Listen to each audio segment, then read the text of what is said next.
I'm Laura Brunow Minor. I work in technology and design here in San Francisco.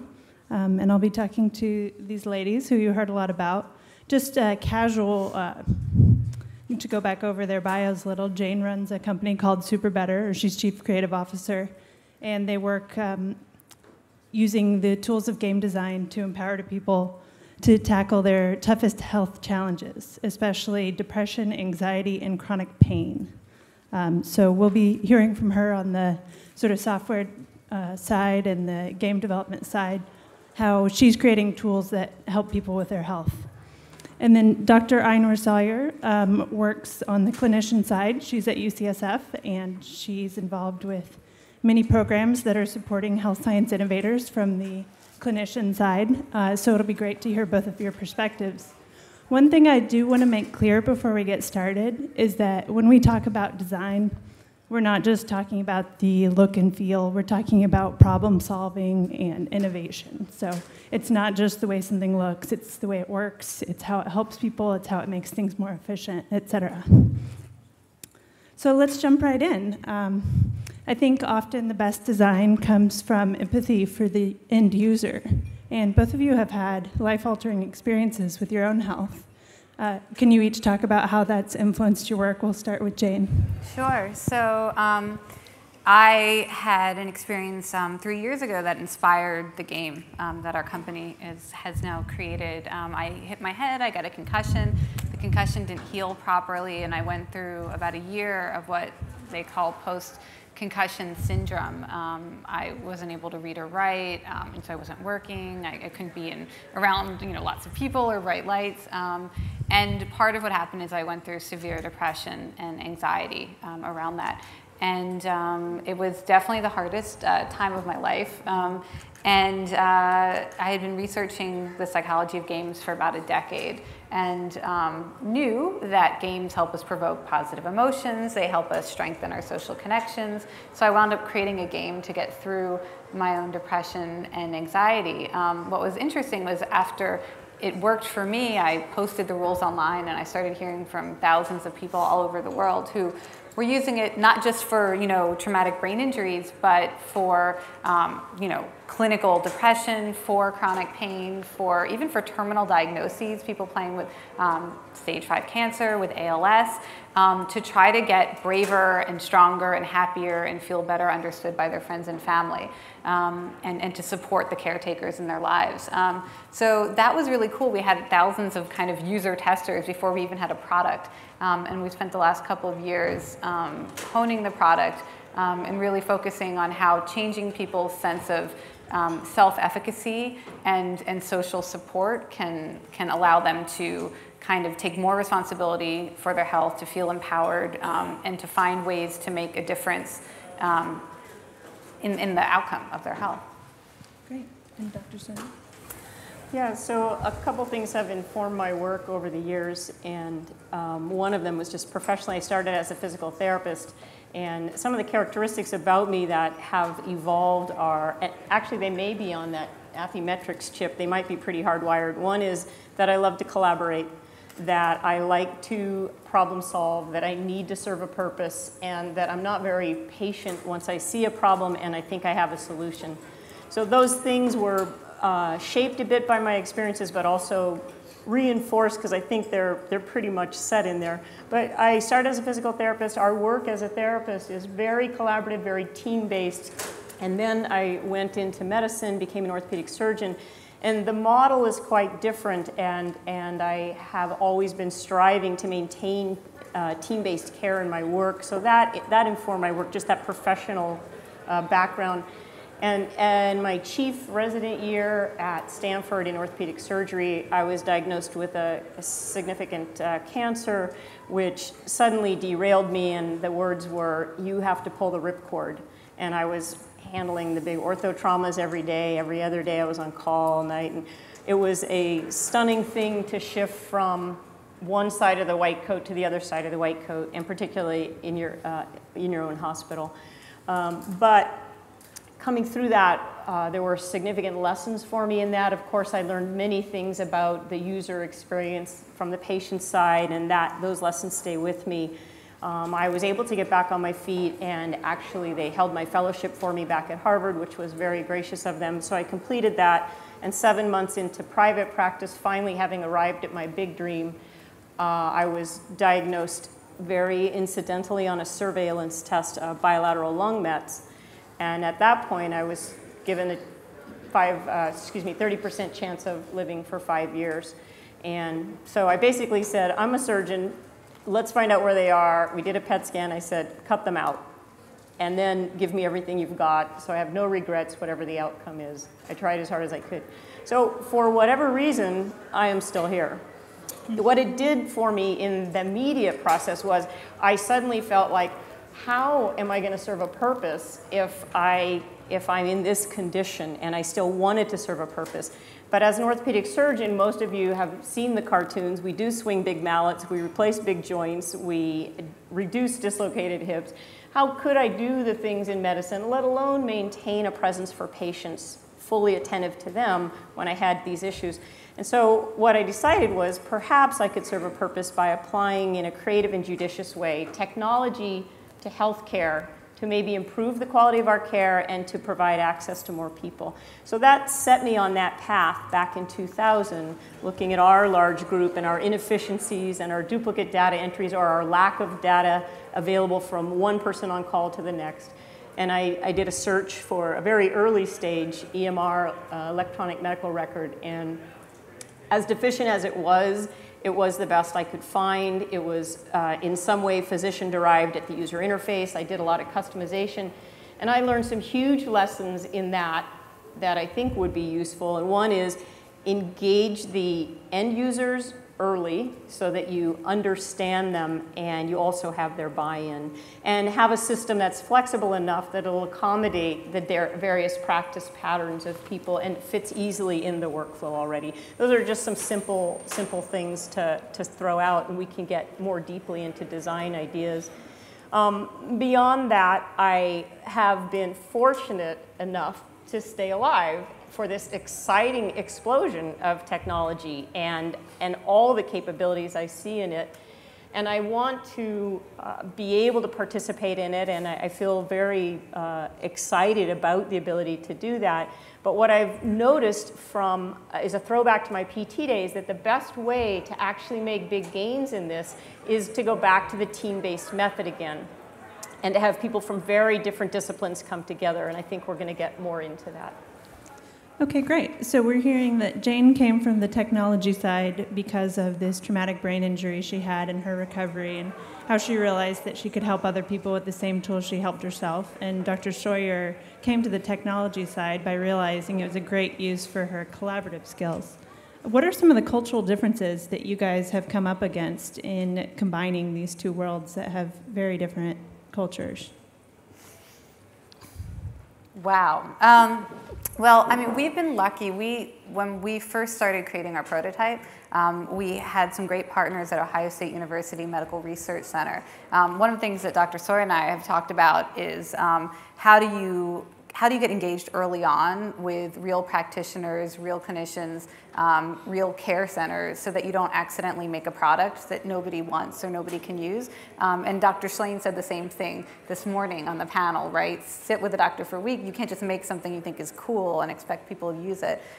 So to try to avoid the culture clash. And how do you get to that point where you get to sit with the doctor for a week? And that's a question for either of you, as a software developer or a designer. Yeah, I mean, we've been pretty lucky. One of the great things about working in games and social media is that if you make something, even like the barest prototype, and people start using it, social media is a great way to get your story out there. So, I mean, there were hundreds of people making videos and blogging saying, you know, this game allowed me to recover, you know, through my Crohn's treatment or through the, and documenting, you know, just huge amounts of information online about patients who'd used it successfully, talking about, oh, I showed this to my doctor and here's what he thought. And people just created this sort of social evidence for us so that we're lucky enough to get contacted, from a researcher at OSU saying, we need this, and we have a lot of student athletes who come in with traumatic brain injuries. And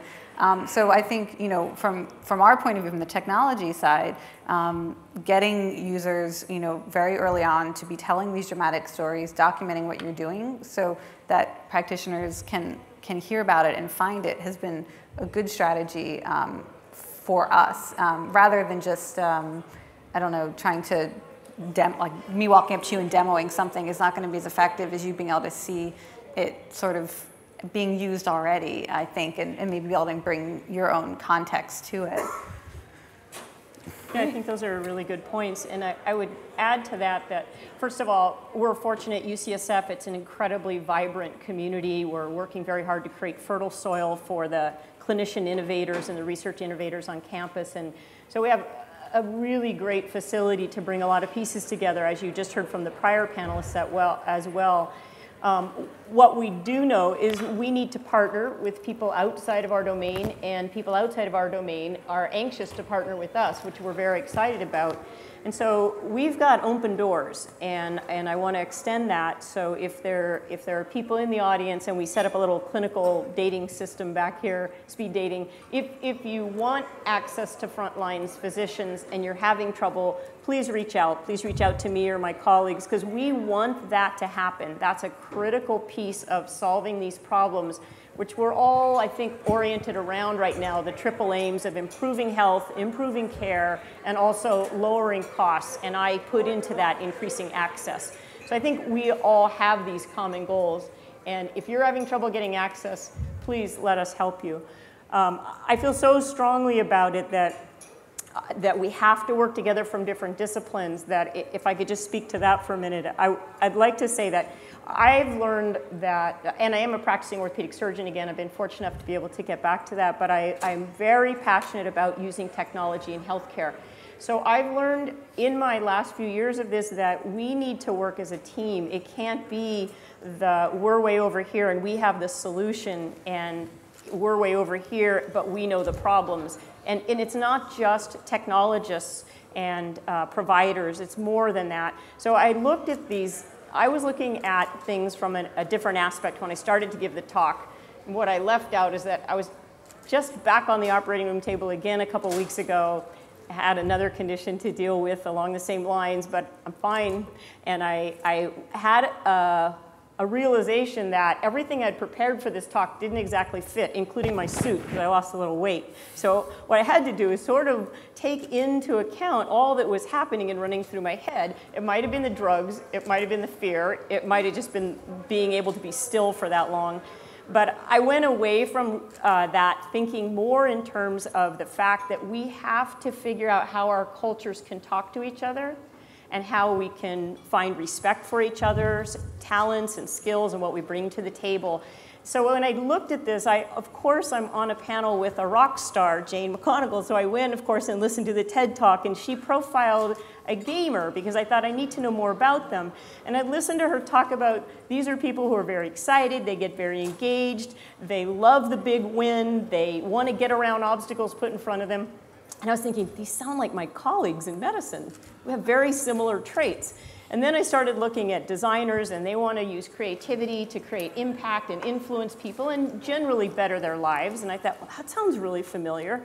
And then I looked at the tech people that I've been working with and lucky enough to advise through Rock Health. And I'm thinking, okay, these people like to identify problems, create solutions. They don't want to wait a long time for them to happen, and they've got the perseverance of Jack Russell Terriers. And I'm thinking, that sounds familiar too. And then I also looked at the financial aspect of this, financial analysts, the funders, et cetera. And those people want to keep the wheels on the cart, which requires money, and they want to have whatever the solution is to be sustained and successful and evolve. Well, I think that sounded familiar to us also. So what I'm getting at basically is we have more similarities than differences. And if we can embrace those things and recognize the unique strengths that each bring to the table, I really think that's the path we should be on rather than each in corners trying to find solutions. I know it's not rocket science, but somehow things clarify a bit when you're horizontal. Dr. Sawyer, you touched on the fertile soil of UCSF for innovation. Can you talk a little bit about the T1 program and the specific programs that you're involved with there, and how the folks here could, besides the speed dating or coming to talk to you, get involved with those and some of the projects you've seen come through, et cetera? Right, so one of the easy things to do is just go to the UCSF website and look up CTSI, and that's the Clinical Translational Science Institute. And there are resources on there that they may look like they're just for UCSF faculty, but some of them are actually open, including consultations. You'll also see something called profiles, where you're able to find people in specific fields. If you're developing an asthma app and you want to find a pulmonologist, particularly a pediatric pulmonologist, use profiles. Just go right on and you'll be able to get their background and get access to them. We have most of our really groundbreaking work in moving technology from the front lines forward is in partnering. So we have a lot of internal, external partnerships that we've been building, and we also welcome more help with that. We've got the Center for Entrepreneurship, QB3, which is Startup in a Box. We partner with this UC Berkeley, the business school, the engineering schools. And so what we're doing is building basically a hub. I chose at one point to say what we need to do is get idea to impact. How can we get things faster from where we identified problems to solutions? And so for us, the path is really in partnership. So we have internal infrastructure. The institution is supporting it broadly now, and a lot of it depends on our relationships with you. Okay, great, thanks. It seems like whether you're designing for providers or for consumers and patients, that a main issue is engagement and commitment and getting people to stick to that. Jane, can you talk about some of your background in game design and the way that's led into your research about the brain and how that's impacted the work you've done? Sure, yeah. You know, if there's a lot of excitement about using game mechanics for engagement across a lot of fields. Health is just one of them. But I think there's actually been maybe some confusion around what it is that games do really well. And people always talk about motivation, that games are great for motivating you and they can get you addicted to some particular activity. But if you look at the research going on in the game industry or in academia, looking at what's actually happening in gamers when they game, what it's really building is not motivation per se, but two other things, self-efficacy and resilience, which are two things that are particularly useful when you think about dealing with health challenges. The self-efficacy, you know, really comes from successful experiences of tackling tasks that have a start and an end. You get to the end, you see the impact of your efforts on the world, you start to learn what the skills are that you're developing that make you successful. You get to share your success with others. That self-efficacy, if you look at the research, and I've also been doing research with the Institute for the Future for 5 years now. We have a Future of Health Horizons research program, and talking with healthcare providers, this lack of self-efficacy, this feeling that there's nothing I can do personally to actually have an effect on the outcome of my course of illness or disease. There's nothing I can really do to lose weight. There's nothing I can really do to manage my asthma. That lack of self-efficacy not only prevents, you know, whether it's compliance with, you know, treatment or people proactively taking efforts to improve their health, it actually compounds problems by creating depression and anxiety around it. Games do an incredible job of building self-efficacy. There's been great research at Stanford University with a game company called Hope Lab doing fMRI research on what's happening in the brain while gamers are experiencing that self-efficacy when they're starting to learn how to complete missions successfully. And that it's not only the activation of the reward center, which we always hear about, games are addicting because they activate the same region of the brain as cocaine. Well, so does mastering any task. I mean, practicing violin, you know, for 10,000 hours in your childhood is activating the same reward loops. You're getting really good at it. But it also activates the hippocampus, which is associated with long-term memory, education, you know, learning. So there's this sort of sense that playing a game can actually impact long-term your sense of self-efficacy, which has now been shown out in clinical trials to really happen. One of Hope Lab's games that we're really inspired by at SuperBetter Labs remission.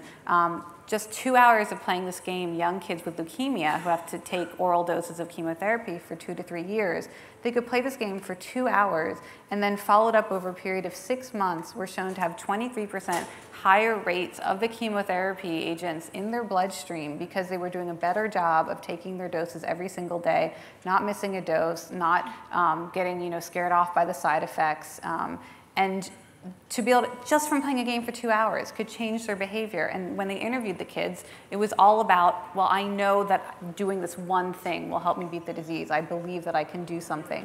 If we can bring that kind of thinking to the whole wealth of health challenges, that will dramatically transform the healthcare landscape, take the anxiety and depression out of it, and let people actually find the scientifically backed or medically validated little things we can do every day to lead to successful outcomes. And games are just a perfect medium for building that self-efficacy.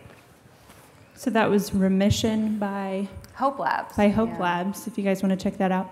Also, you were telling me about an NPR reporter who tried out SuperBetter. Will you share that story just to give a specific example of how people have used your software? Sure, yeah. I mean, we started out just looking at everybody playing the game, and people just came to it for everything. They came to it for, dealing with a bitter divorce, finding a job, quitting smoking. I mean, everything you could think of, they're going to try SuperBetter for. And we found that across the board, people who were having success were having mental changes that impacted their ability to commit to their goals or take positive actions. One of the people who played it publicly was this reporter for NPR, and you can, if you search online, you can see all his blog posts and see how he played the game. What was really funny is he kind of started with a very cynical approach. He's like, oh, I'm kind of a grumpy guy. I'm pretty cynical. I don't like, I certainly don't want to do anything that feels self-helpy or, positive psychology. And he was doing rehab on his knee. He'd been hit by a car. He was in tremendous pain every day, and he had to do things like walk around the block and try and do rehab. So we started playing this game, and one of the things that you do in the game is you recruit allies, so your doctor or your friends and family or people online who've been through the same thing, and they give you quests. And so maybe the doctor wanted him to walk around the block, but he was like, oh, I'm not going to do it. Well, one of his allies online gave him the quest to walk and buy something for his wife and for his cat. So buy them a little surprise gift, but you have to walk somewhere you can do it.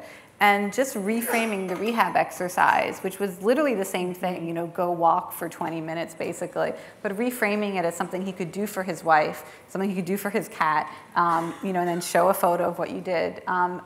Somehow changed it from this sort of external, thing that you have to do, even though you don't feel like doing it and it's causing all this pain, to a positive challenge that he could embrace. And so he blogs about all this stuff, and at the end he's like, my knee's better, I rode my bike for the first time again since I was hit by the car. There have been physical changes, but it's so weird. Like my colleagues at work are like, you're a different person. What's going on? Why are you so happy? Just that social accountability with the it's not tools. just, it's about, it's about feeling supported. It's about people reframing for you, it's not stuff you have to do. It's things that you can choose to do or rise to the occasion. And just helping you feel that's coming from a place of genuine, that it is motivation in that case, a sort of intrinsic motivation that can help you deal with stressful situations better. Cool, and they could just Google NPR SuperBetter knee surgery. Do you remember the reporter's name? Yeah, his name's Alex Goldman. Alex Goldman. But honestly, if you just go to YouTube and search for SuperBetter, you'll find videos from all kinds of players. How fun. Yeah, so there's lots of stories you can poke around and see. Well, and that's such a cool thing, the feedback we get as designers and developers these days is so incredible. So it seems like that accountability with your doctors as your allies and et cetera would really help reduce waste because people aren't treating the same issue over and over again and they're dealing with chronic conditions. I'd love to have you each talk about design solutions you've seen that really address the huge issue of inefficiency and waste in the medical system.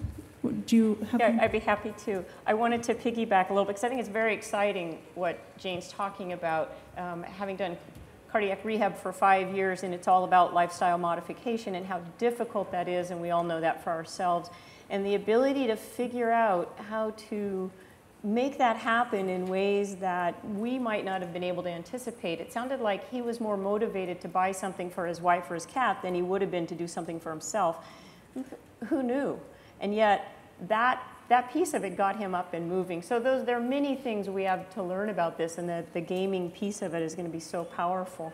And also, I think, figuring out the target audience in that piece of it, we often attribute that to a certain demographic, but it looks to me like in the research now, the demographics of who's involved in gaming, like who's involved in tech, has changed greatly. So again, I think we have to make sure that we don't narrowly define our audiences.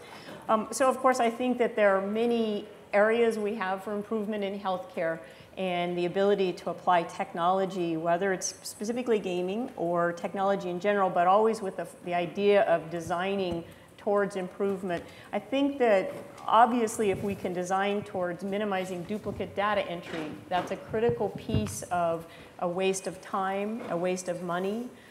When you have separate data systems, you don't have flow of information, so you show up at one clinician, they don't have the information from the other. That's very inefficient and in cost and time. And also the other piece of duplicate data entry is it brings in error. And so be able to minimize that by designing systems, not just designing your system really, really well, but designing your system to interface with other systems that you either anticipate or that already exist.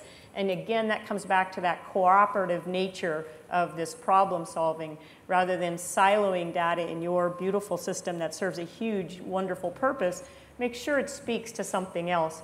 And that as a patient or a provider, you're going to need the information to flow that direction. And to me, that's where we get to design as functionality rather than just as aesthetic. But again, it is design. I think it's important.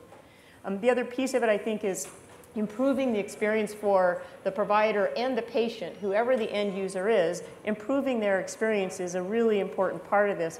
And for physicians, as you've heard, most of them, and Jordan Schlane, a few people did a nice job of explaining some of the dilemmas and why there's such a huge burnout rate in physicians right now, which is going to put our health care service in a real crisis.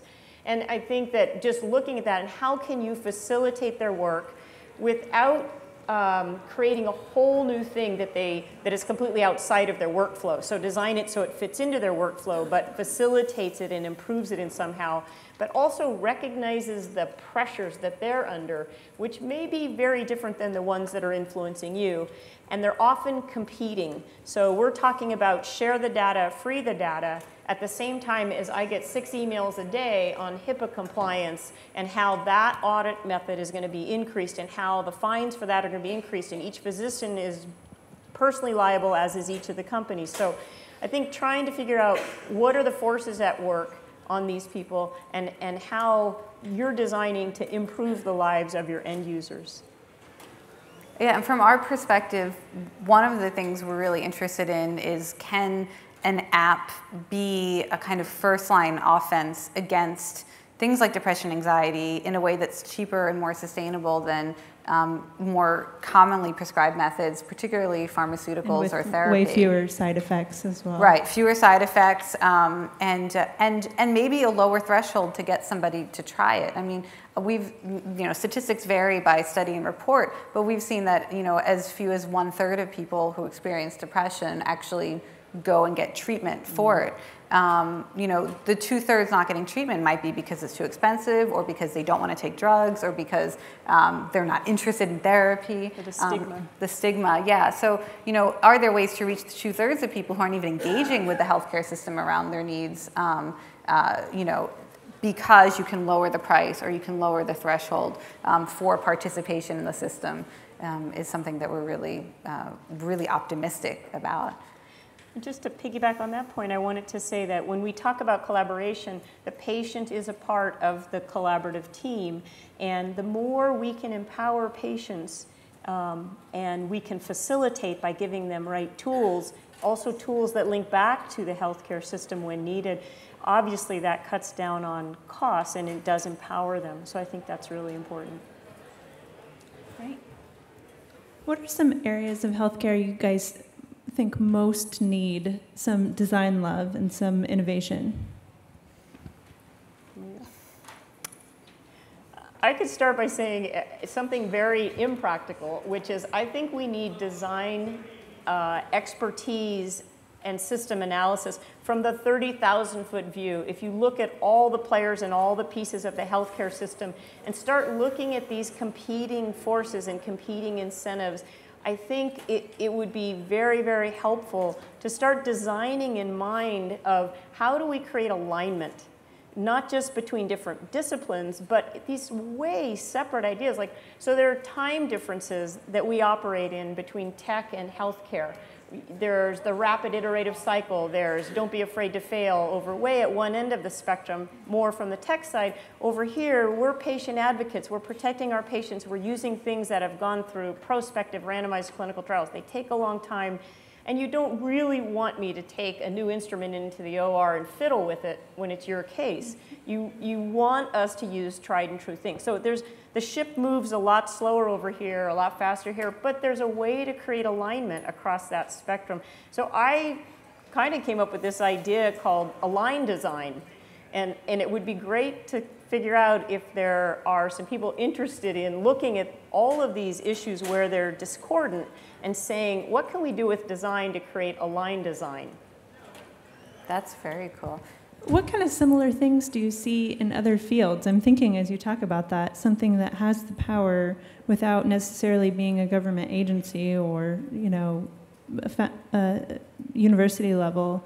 What are some things I'm trying to think of other aggregate things that have been successful in aggregating with design solutions. Well, I've seen it within fields for sure, but when you bring other disciplines to the table, again, the perspectives come. I can think of it in manufacturing fields. I think if you look at Cisco white papers and look at how they've shown improved ROIs in collaboration, and that's why they work hard in those tools, I think we have good examples for it. I just think that maybe we need to be looking, someone, not everyone in the room, but somebody maybe has the genius to come up here and say, who do we bring to the table to start looking at how do we break down the tensions and create aligned design? So you're thinking someone with that kind of big picture thinking, not necessarily someone with that kind of system access. You think that someone with big picture thinking could make products that fill that need without having the system access. But I think they need to engage all the stakeholders. Mm-hmm. Which is where, yeah, it gets tricky. But social media is helping. And on the last panel, hearing that a lot of people are using, a lot more medical professionals are using Twitter. And I feel like there may have been a stigma in the past that doctors couldn't have an online identity or it would make them look bad. But I'm seeing more and more doctors using their Twitter to speak about the issues they're really passionate about.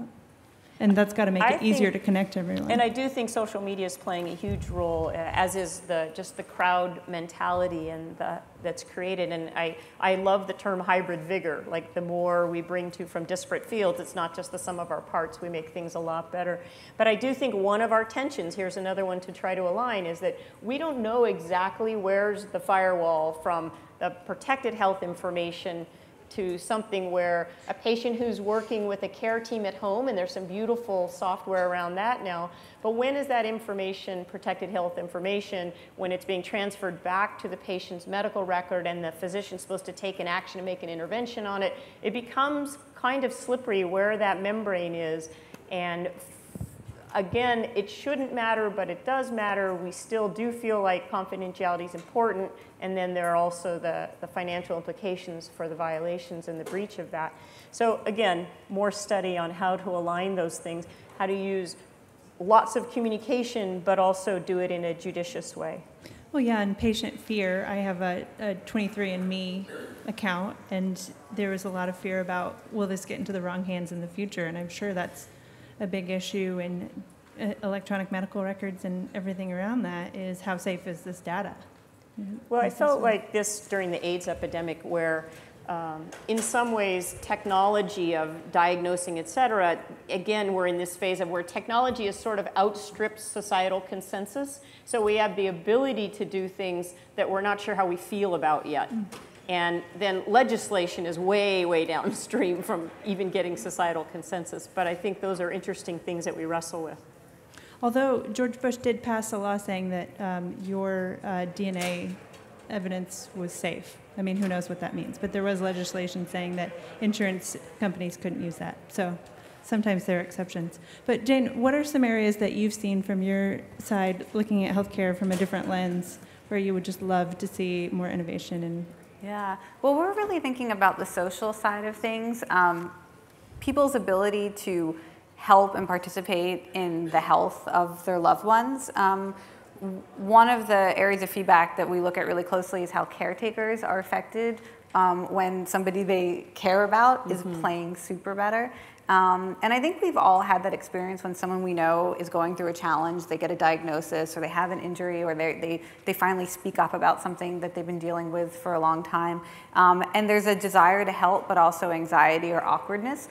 And it really prevents people from forming the kind of support systems that we would really benefit from. This is not true for everybody. I mean, sometimes, everybody rallies around you and it's amazing and beautiful, but oftentimes there's awkwardness, anxiety, because you don't know what you can do specifically. A friend of mine just this past week was biking and hit by a pickup truck and hospitalized and is fine now, but his friends were like, oh, if there's anything we can do, let us know. But of course, what you really want is for people to just do things and just help and know what to do.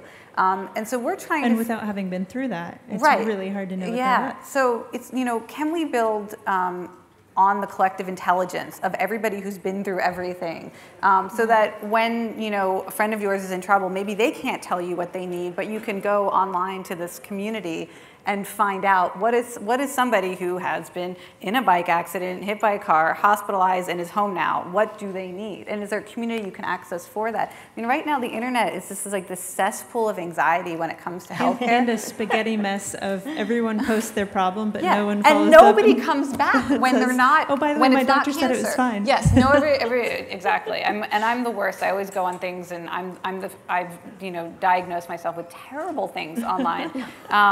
And exactly, you never see anybody come back and say, oh, I found out it really was just X and I'm not dying, or oh, that was a panic attack. And so, I'd love to see a service like that where people were accountable. Where you hunt the people down. Like your phone locks until you come back to the message board and update. That would be really good. Or we'd find some way to make it motivating and self-efficacy of coming back and sharing your story. Yes. But I think in general, we've done a pretty poor job of crowdsourcing and collective intelligence and massive social support around health. That it's really fueled a lot of anxiety rather than fueling sort of concrete actions that you can take in a lot of cases. So that's something that I think there's a lot of room for innovation from people who are interested in design of communities, design of crowd systems, that getting that data to people, not just for self-diagnosis, but for support and care of others, is a really cool area to look at. Great. I think a couple specific areas are how do we get right data, not just big data, and how do we do a better job of not just piling on more and more data and gathering it, but how do we define and utilize right data? And I think the same thing is true when we look at EMRs, and how do we take all that information that's in an EMR. I call them Home Depots, because as a physician, you have all this data in front of you, but it is not where the process of medicine occurs. The process of medicine occurs outside, between your colleagues, on the phone, in the hallway, in the email, which is why we're building the technology we're building about the ability to put pertinent data, important data for the decision making, into a protected space and bring experts to the table in a virtual space, and we've accelerated decision making. The main thing for me is we've allowed that process to happen for more people who don't have the ability, which I had fortunately during my diagnostic periods, to gather my own records and find my experts around the world and fly to them and do my own tumor boards over and over. That should not be reserved for the less than 1% of people. That should be available to everyone. And that's what I mean by right data or pertinent data, and how do we do a better job at filtering that and getting that into the spaces where decisions are made. I just wanted to say, to end on a positive note, some of the things that you've seen that are just really amazing and already changing lives, outside of your own work, of course. What are some examples you've seen? You mentioned remission. I'm sure people here are familiar with Games for Health, but just in case you're not, Games for Health does a great job of bringing together all of the many thousands of people who are working in this space. Games for Change is another great site where they curate all of the games that are coming out in the space. And if anybody would like to get involved with a cool project, that's a place to go, because they're always looking for researchers or designers or programmers or investors or people who can do a trial on it or practice it with their patients. So there's a huge blooming community, Games for Change and Games for Health. Games for Change and Games for Health. Okay, great. Dr. Sawyer? Yeah, I just want to add to that, then maybe you could take off. I presented an idea to Zynga to create Wellville, something that's, you know, rather than Farmville, could we please do something called Wellville? And maybe Games for Health is the place to do it. And they could use the corporate image improvement for sure. So they're looking at it. But what I think is really positive is this room full of people and room after room of conferences that are happening, and Rock Health's efforts in creating this and lighting a fire. I'm so excited about the products that I'm seeing come out. I'm also very excited about the fact that people are getting it now, that we need new metrics, not just how many downloads and how much funding, but does this tool work? And people are really moving into the direction of developing research methodology, which we want to partner with you in. So I'm very excited about, as I said earlier, the ability to utilize technology to give better care to more people. Great. Well, thanks, everyone. Thanks, ladies. Thanks, Laura.